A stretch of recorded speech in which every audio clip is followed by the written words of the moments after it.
ሰላም ነህ አሌክስ? ሰላም እሺ፣ ብዛ እንኳን ደህና መጣሽ። እንኳን ደህና ቆየኸኝ። ምን እንታዘዝ? እኔ የምጠይቅህ ስለ ህይወት አንዳንድ ነገር እንድትመክረኝ ነው። እሺ ንገሪኝ። እኔ የህይወት ታሪኬን ነው የምነግርህ እና ደግሞ አንዳንድ ነገሮችን ደግሞ አንተ እንደገና ትመክረኛለህ። እሺ። እኔ እናትና አባቴ የተፋቱት በህፃንነቴ ነው። በእናቴ እጅ ነው ያደግኩት። አባቴ ነው ያሳደገኝ። ከዛም በኋላ ላይ እያሳደገኝ እያለ በጣም እናትዬ ተበድለኝና ታሰቃየኝ ነበርና አባቴ የኔን ስቃይ ላይም ብሎ ተለያዩ ከእናትዬ ጋር ማለት ነው። እናም ለኔ ብሎ ወደ 6 ሚስቶች ፈቷል። ከዛም በኋላ ላይ እንደዛ ያለ 2 አመት አብረን እኔና አባቴ ብቻ ተቀመጥን። እየጋገረ ወጥ እየሰራ ምናምን አሳደገኝ። ከዛም በኋላ ላይ እንደዛ ያለ እኔም ደረስኩለት ትምህርት እያስተማረኝ። ከዛም መስራት ጀመርኩኝ። እኔም አባቴን መንከባከብና መያዝ ጀመርኩ ማለት ነው ቤት ይዤ። ከዛ ያለኝ ያለ አባቴ በጣም እንደገና እየተቀየረብኝ መጣ። ልክ እንደ እናትዬ ይሄን አድርጊ ይሄን ስሪ ይለኛል ማለት ነው። ይደበድበኛል። እዛ በጣም ምቱ ሲበረታብኝና ሲሰቃይ ከዛ ወጣሁኝና ስራ ገባሁኝ ሌላ ቦታ ማለት ሰራተኛ ማለት ነው። የተሰቃየው ከዛ እየሰራሁኝ እያለ እንደገና በቃ የሰው ቤት በጣም ከባድ ነው።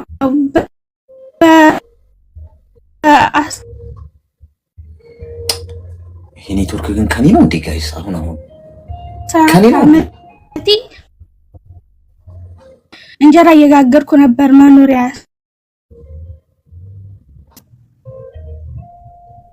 እሺ አይሰማም? አሁን የኔ ይሰማሻል በደንብ? 13 ነበረ። ወይኔ እየዘገየ ነው የሚሰማት ድምጼ ይሰማሻል? የኔ ናት። ቆይ የኔ ይሰማሻል? የኔ ይሰማል በደንብ? ይሰማል። እሺ ቀጥይ። እሺ አዎ ይሰማል። እሺ እንደገና 2 ወር ያው ትምህርቴን አቋርጬ ስለኔ የገባሁት ከዛ ተመልሼ መጣውና እናቴ ጋር ሄድኩ ማለት ነው። እናቴ አላሳደገችኝም። እናቴ ጋር ሲሄድ እናቴ ጋር የተሻለኛለች ከናቴ ማለት ነው። እዛ ያለ አባቴ ነው ፊት የሚሰጠኝ እንደገና። ከዛ ደግሞ ወደ አያቴ ቤት ሄድኩኝ።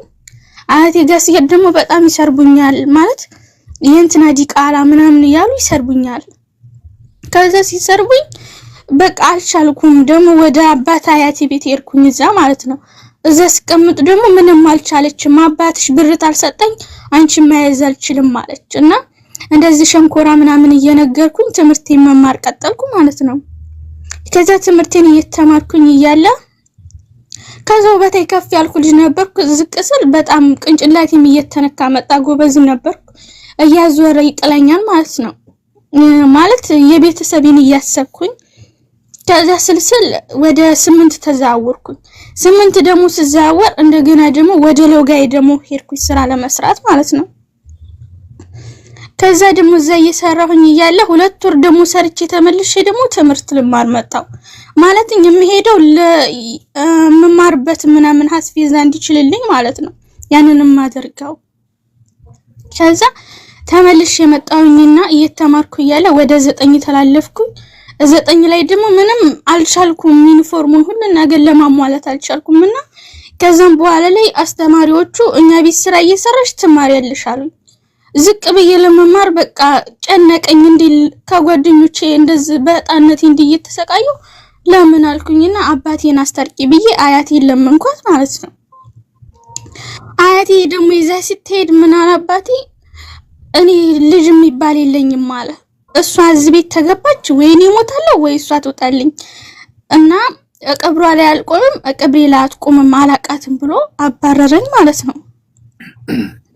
ከዛ አባረረኝ። አባት ከሌለኝ ማን አለኝ አልኩኝና እናቴ ስር ስመጣ ደግሞ አላህ ያውጣልኝ ምናምን በቃ ትረግመኛለች፣ ትሰርበኛለች፣ አትወደኝም፣ መሰራላታለሁ ምንም ነገር አታደርግልኝም። ያኔ ልብስ ጫማ ትገዛልኝም ግን ያው ለሆዴ ነው እየሰራው መቀመጠው። ለዛውም ግን በጣም ነበር ታሰቃየኝ። ከዛ ሰርቶ የሚባል ነገር አለ ነበርና ከደላላ ጋር ተባባልኩኝ። ከዛ ተባባልኩኝ የሹመይና እናቴ እንላካታሉ ያስተሚመጣ ድረስ አላህ ባወጣሽ ምናምን እያሉ ይረግሙኝ ነበር። ከዛ መጣልኝና ያ ነገር ወጣው። የሚያለቅስ ኢሞጂ አትላኩ። እሺ ጋይስ የሚያለቅስ ኢሞጂ አትላኩ። ዋርኒንግ ይሰጠናል። እሺ ሲበዛ በጣም ሲበዛ ዋርኒንግ ይሰጣል። እሺ ጥሩ አይደለም። እሺ ቀጥይኝናት። ከዛ ደላላው አንቺ ጣንሽ መሄዳችን ምናምን አለኝና መለሰኝ። ከዛ ሲመልሰኝ እባክህ አልኩት እዛው ሂጅ ብሞት ይሻለኛል ከዚህ ከህይወት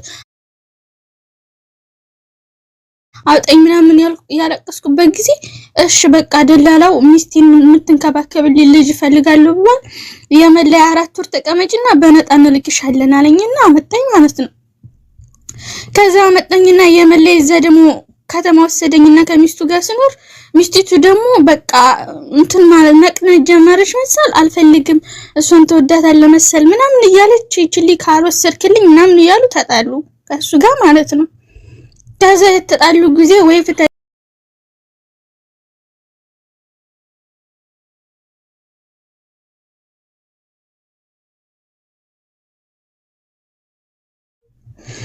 ከዛ እዚህ ሳውዲ ላከኝ። አባቴ መሞቱን ሲሰማ ማንም እንደሌለኝና እንደማያነሳኝ ሲያቅ ላከኝ ወደ ሳውዲ። ላከኝና በ8 ቀን አባትሽ ሞቷል ተብዬ ተነገርኩ። ማለት ሁሉ ልቤ ተሰበረው በምን እንደሆነ ታውቃለህ?